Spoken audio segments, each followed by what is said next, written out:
میرا خیال ہے اس لفظ سے سمجھ آ گئی ہوگی ہمارا کیا نظریہ ہے یزید کے بارے میں.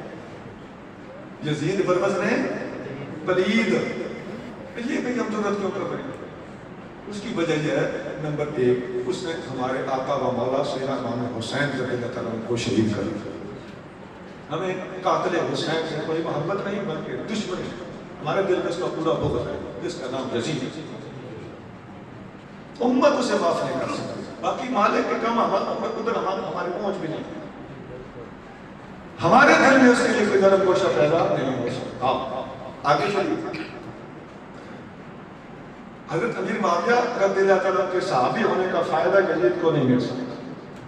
یزید کے برا ہونے کا نقصان امیر معاویہ تک نہیں جا سکتا. لیکن اپنی اپنی قبر میں جانا ہے. ہمارے علماء نے ونڈ کر دی ہے. خدا کی قسم آپ حیران ہوں گے یہ سن کر کہ ہماری بخاری سے لے کر بے شمار کتابوں کے اندر حضرت امیر معاویہ بھی حدیث روایت کرتے ہوئے نظر آتے ہیں. حضرت ابو سفیان بھی حدیث روایت کرتے ہوئے نظر آتے ہیں. لیکن مجال ہے کہ کسی محدث نے کسی ایک کتاب میں کوئی ایک حدیث بھی کسی ایک محدث نے کسی ایک کتاب میں کوئی ایک حدیث بھی یزید سے روایت کی ہو نہیں ہوا. اس کا مطلب یہ ہوا کہ معاویہ کے پاس ہے، سفیان کے محدثین کے نزدیک پاس ہے، کہ یزید اس قابل نہیں ہے کہ اس سے کوئی حدیث لی جائے. یزید فیل ہی فیل ہے.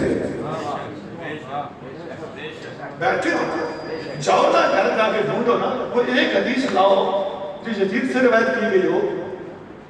اور بے شمار حدیثیں ہم آپ کو خدا کی قسم عشق مصطفیٰ سے لبریز حدیث ہیں ہم آپ کو دکھائیں گے. میرے معاویہ روایت کرتے انما انا قاسم اللہ یؤتی. عشق مصطفیٰ کی جان ہے کہ نہیں؟ اس کا راوی کون ہے؟ اس کا نام امیر معاویہ.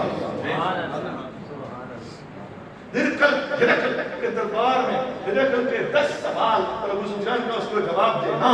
نبی کریم صلی اللہ علیہ وسلم کی عظمتوں کے ڈنکے ہرقل کے دربار میں ملک روم کے اندر بجے اور اس حدیث کو روایت کرنے والے کا نام ابو سفیان. لیکن یزید سے کوئی حدیث نہیں لی گئی. تو حق اور باطل کو مکس نہیں کرنا چاہیے. بندے کو جاہل جذباتی اور نادان نہیں ہونا چاہیے.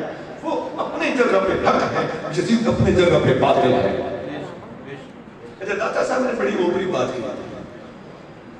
بہت علماء بھائی مجدد پاک نے لکھا ہے کارے عام بدبخت کر. یزید بدبخت نے وہ کام کیا ہے بھیج کافر افرنگ نہ کند کہ کوئی کافر فرنگی بھی حرکت نہیں کر سکتا تو یزید نے. ہمارے ہم خود جذباتی نہیں ہو رہے. ہمارے بزرگوں سے ہم تک جو بات پہنچی ہے وہ ہے ہی یہ کہ یزید کو کبھی اچھا نہ چاہنا چاہتا.